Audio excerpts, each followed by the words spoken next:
ரொம்பவே ஆரோக்கியமான ரெசிபி தான் இன்றைக்கி பார்க்க போகிறீங்க. இதுக்கு முழு கோதுமை, கம்பு, கடலைப்பருப்பு, கருப்பு உளுந்து இதெல்லாம் வச்சு தான் நம்ம இன்றைக்கி ஒரு ரெசிபி செய்ய போகிறோம். இதுக்குன்னே நான் ஒரு மசாலா ரெடி பண்ணி இதை செய்ய போகிறேன். அந்த மசாலா இதோட சுவையை இன்னும் அதிகப்படுத்தும். வாங்க எப்படி செய்யுதுன்னு பார்க்கலாம். அதுக்கு முன்னாடி இந்த சேனலை சப்ஸ்கிரைப் பண்ணி வச்சுக்கோங்க. பக்கத்தில் இருக்க பெல் பட்டனையும் கிளிக் பண்ணி வச்சுக்கோங்க. கப்பாக இருந்தாலும் சரி, பவுலாக இருந்தாலும் சரி, கோதுமை, கம்பு, கடலைப்பருப்பு இது எல்லாத்தையும் ஒரே அளவாக எடுத்துக்கோங்க. அந்த கப்பில் நீங்கள் ஒரு கப்பு எல்லாத்தையும் எடுத்திங்கன்னா பாதி அளவுக்கு கருப்பு உளுந்து எடுத்துக்கோங்க. இதுதான் கரெக்டான அளவு. அது ஏன்னு நான் சொல்கிறேன்.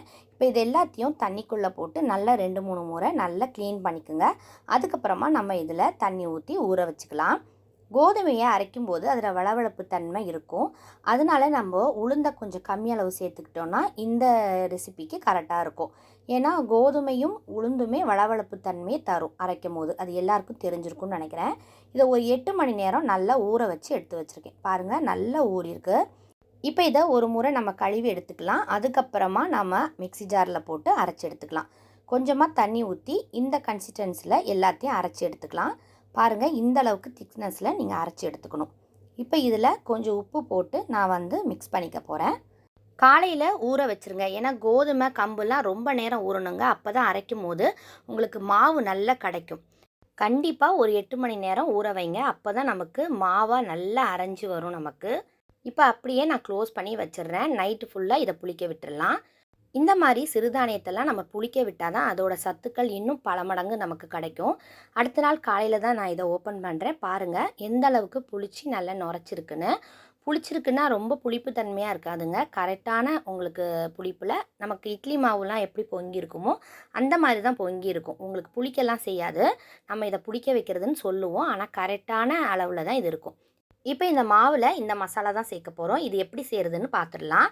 ஒரு மிக்ஸி ஜாரில் 2 பச்சை மிளகா, ஒரு வெங்காயம், பெரிய வெங்காயத்திலே நார்மல் சைஸ் வெங்காயம் தான் போட்டிருக்கேன். ஒரு 6-7 பல் பூண்டு, பெரிய பல்லாக இருந்தால் 6-7 போதும், இல்லட்டா கொஞ்சம் கூட சேர்த்துக்குங்க. கருவேப்பிலை ஒரு பொடி, அப்புறமா மிளகு, ஜீரகம் இது எல்லாமே ஒவ்வொரு ஸ்பூன் போட்டு நல்லா அரைச்சிட்டு வந்துடலாம். இந்த மாதிரி குறை அரைச்சதை தான் நான் இதில் சேர்க்க போகிறேன். காலையில் எழுந்து இதை அரைச்சி நம்ம இது கூட சேர்த்துக்கலாம். நைட்டே இதெல்லாம் சேர்க்கக்கூடாது. காலையில் ஃப்ரெஷ்ஷாக அரைச்சி வச்சுட்டு இதில் சேர்த்துக்கலாம். இது நல்லா மணமாக நல்லா சாப்பிட்றதுக்கே நல்லாயிருக்கும். இப்போ இதில் பெருங்காயத்தூள் சேர்த்துக்கலாம். மிளகாய்த்தூள் கொஞ்சம் சேர்த்துக்கிறேன். 2 பச்சை மிளகா ஃப்ளேவருக்காக தான். காரம் அந்த அளவுக்கு எடுத்து கொடுக்காது. அதனால் மிளகாய்த்தூள் ஒரு 3 ஸ்பூன் வரைக்கும் சேர்த்துக்கலாம். இப்போ இந்த மசாலாவுக்கு தேவையான உப்பு சேர்த்துட்டேன். கொஞ்சமாக தோசை மாவு. இப்போ தோசை மாவு கம்மியாக இருக்கும் இல்லையா, அந்த மாதிரி நேரங்களில் இந்த தானியங்களில் ஊற வச்சு நீங்கள் பிளான் பண்ணி இந்த ரெசிபியை செஞ்சுக்குங்க. ரொம்பவே சூப்பராக இருக்கும். இப்போ இதில் முருங்கைக்கீரை இருந்துச்சுன்னா ஒரு பொடி சேர்த்துக்குங்க. இப்போ இதை எல்லாத்தையுமே நல்லா மிக்ஸ் பண்ணிக்கலாம். ரொம்பவே சத்து மிகுந்த ஒரு மாவுங்க இது. ரொம்ப ஈஸியாக இதை செஞ்சிடலாம். உங்கள் வீட்டில் மாவு கம்மியாக இருக்குன்னா இந்த மாதிரி நீங்கள் பிளான் பண்ணி அரைச்சி வச்சுட்டு காலையில் தோசை சுட்டுடலாம். ரொம்பவே சூப்பராக நல்லா இருக்குங்க. இந்த மாவோட கன்சிஸ்டன்சியை பாருங்கள். இந்த அளவுக்கு திக்காக இருக்கணும். இந்த மாவை பார்த்தாலே உங்களுக்கு தெரியும் எந்த அளவுக்கு இருக்குன்னு. நல்ல நைஸாகவும் இருக்காது, கொரன்னு இருக்காது. நம்ம அடைக்க அரைச்ச மாதிரியான கன்சிஸ்டன்சியில் சூப்பராக இருக்கும். நீங்கள் தோசை மாவு இல்லை, இதை நீங்கள் பிளான் பண்ணுறீங்கன்னா கொஞ்சம் அரிசியை ஊற வச்சு இது கூட அரைச்சிக்குங்க. அதை விட நீங்கள் தோசை மாவு வீட்டில் இருந்துச்சுன்னா அதை கொஞ்சம் சேர்த்து சுட்டு பாருங்கள். ரொம்பவே சூப்பராக இருக்கும். இந்த மாவை மிக்ஸ் பண்ணிவிட்டு ஒரு 5 நிமிஷம் அப்படியே ரெஸ்ட்டில் விட்டுருங்க. கொஞ்சம் எல்லாம் சேர்ந்ததுக்கு அப்புறமா நம்ம ஒரு 5 நிமிஷம் கழித்து நீங்கள் தோசை சுட்டு பாருங்கள். ரொம்பவே சூப்பராக வரும். நல்ல டேஸ்ட்டாக இருக்குங்க. இது காரசாரமாக சூப்பராக இருக்கும். இதுக்கு எதுவுமே தேவையில்லை, அப்படியே சாப்பிட்லாம்.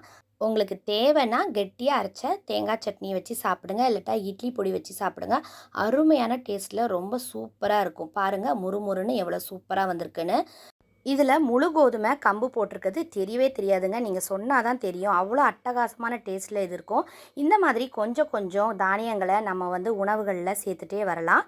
காலையில் எழுந்ததும் இந்த மாதிரி ஆரோக்கியமான உணவை சாப்பிட்றது யாருக்கு தாங்க பிடிக்காது. இந்த மாதிரி நீங்கள் செஞ்சு கொடுங்க வீட்டில். உங்களை எல்லாருமே பாராட்டுவாங்க. இந்த வீடியோ பிடிச்சிருந்தா லைக் பண்ணுங்கள். உங்கள் ஃப்ரெண்ட்ஸ் அண்ட் ஃபேமிலிக்கு ஷேர் பண்ணுங்கள். புதுசாக இந்த வீடியோவை பார்த்துட்ருக்கீங்களா? பிடிச்சிருந்தா லைக் பண்ணிவிட்டு சப்ஸ்கிரைப் பண்ணுங்கள். தேங்க்யூ.